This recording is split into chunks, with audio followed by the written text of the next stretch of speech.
Are your sentences doing as much work on the page as they should, or are they just falling flat and your readers just nodding off and being bored because the book is not grabbing them? A book that grabs a reader emotionally has a lot of showing and not a lot of telling.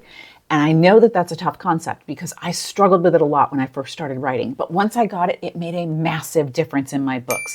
And I'm going to actually show you, pun intended, how that is used in Lisa Jewell's The Family Upstairs and how it creates a mood and a powerful, absolutely amazing scene because she does it right. And she really takes those words to the next level.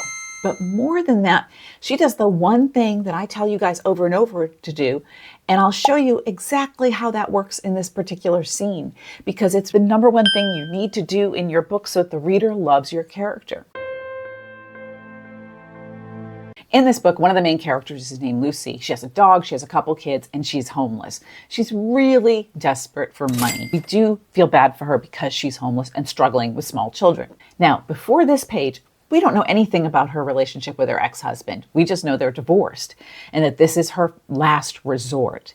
But watch how Lisa Jewell shows with the very first sentence of this scene what we're in for as readers. She describes that house in the very first sentence as the color of dead roses. And those two words right there, dead roses, it's a juxtaposition of beauty and tragedy. Roses are beautiful, dead roses, not so much. They're also a dulled color.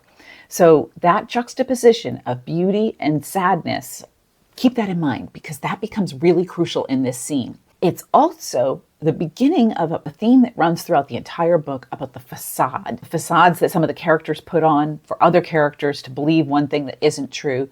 The facade that the outside world sees and the facade that the characters choose to believe in to their detriment. She sees the house, she walks up to it, and she begins to feel nauseous just thinking about her ex-husband's name. And that is the first clue that the reader has that something is wrong. Notice Lisa Jewell did not tell you what's wrong.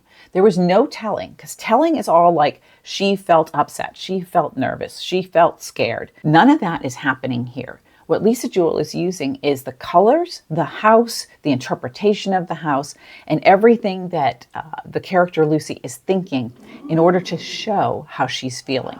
When you read this scene, you will notice that the words nervous, scared, terrified never come up in this scene because she does such an exquisite job of showing it. She talks about a facade, again, with the Maserati that he has in the driveway and how it's just there for show. He's probably renting it. So we again have another clue just in that little exchange with her son, that things are not as they seem, showing by talking about the car, not just telling the reader. Lucy gets in the house and the maid takes her down the hall to go to see her ex-husband, Michael. As she goes down the hall, and here is a key trick to show not tell, she is triggered by what she sees.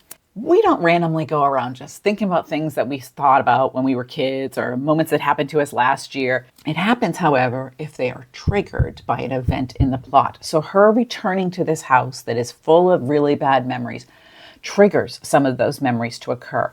As she walks past the staircase, she sees the place where she broke her arm and fractured her rib. So we know she was probably thrown down the staircase. We also see the spot in the wall where her head was banged into it over and over again by her husband. Nowhere does Lisa Jewell use the words abusive, domestic violence, any of that kind of thing. It is all implied by the words she chooses and the memory that Lucy has. That memory shows. Then we begin to pick up that Lucy is nervous. Again, Lisa Jewell does not tell you that she's nervous. She shows it with the words, Lucy's hands shake. So anybody who's been nervous knows that when we get nervous, our hands shake and we're just like, oh my gosh, I don't want to do that. And Lisa Jewell shows you exactly why, because she's approaching the doors. And yet when the doors open, she knows there's a tropical garden there, there's hummingbird moths, there is beautiful flowers and banana trees and a beautiful ocean. So what is Lisa Jewell doing there with her showing?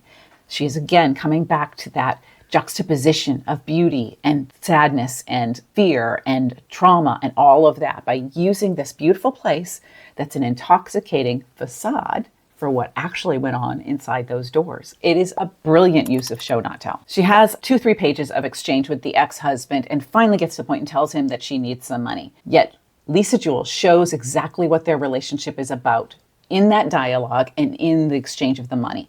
So in the dialogue, you get a sense of who Michael is as a person. Lucy never has to really say because Michael shows it himself with his condescending tone and the way he gives these sort of backwards compliments to her. So we already know just from what Lucy has remembered and how he acts, that he's a pretty nasty guy. Then he gives her the money, he folds it over and hands it to her, and here's where she does a nice little mixture of showing and telling. The first half of this sentence is showing. She takes the folded notes from his hand and feels the almost imperceptible tug as he grips them a little tighter. That is action. That is showing.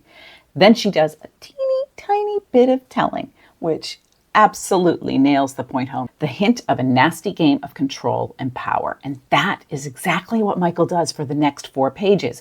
It is shown right there in that moment with the exchange of the money. She doesn't have to say that they've had a bad past or that he was controlling or any of that. It is already very evident in just that small action that shows exactly who Michael is as a person. Then he keeps trying to talk her into staying, and you can hang out by the pool, and it's a beautiful day. They're in a beautiful setting. There's a gorgeous pool, and most people would be like, man, it is hot. I would love to sit by the pool with a margarita in my hand.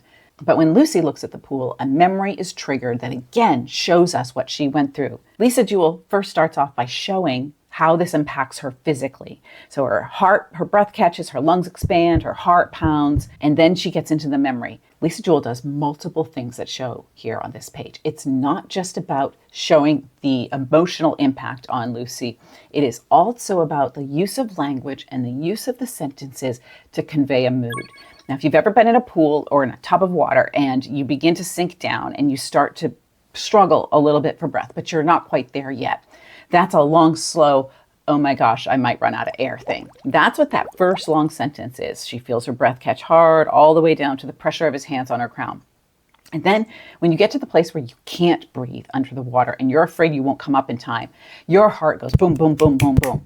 Lisa Jewell shows that with the language that she uses, pushing her until her lungs nearly exploded. Those short sentences are like boom, boom, like your heart beating really hard, and suddenly letting her bob to the top. And so boom, you can feel that relief and fear and everything that comes when she can finally get the air again. So showing is not just about the words you choose, it's also about the pattern of the language that you choose. Now finally, the thing that I love the most is the thing that every character needs to do. At the very end of this scene, Lucy has gone through a lot of trauma with this past. She has stood up to him, but she has toyed with this idea of staying there because it is very tempting to get back into this pool and beautiful water and hummingbird moths and all of that beauty that's there.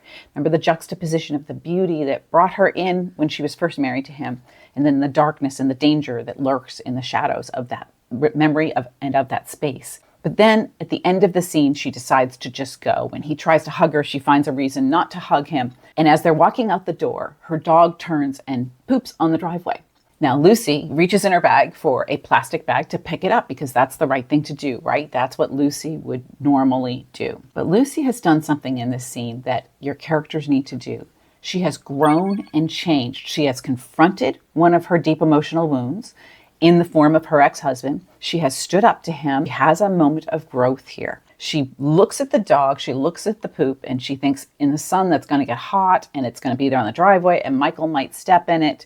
And then instead of doing what she might have done back when she was married to him, she realizes who he is. And she has this one powerful line at the end of the scene. She leaves it there. That powerful line shows that Lucy has grown and changed and has overcome a little bit of that deep emotional wound. So as Lucy goes through the book, she's going to overcome even more. She's going to get stronger and stronger and become a character we really root for. If you want to do that with your book and you really want to make every sentence so much more powerful, I suggest you check out this video on Show Not Tell. This video will just give you all of the basics that you need, and it will help you turn around and start putting more emotion on the page and then grab your reader even more than you did before.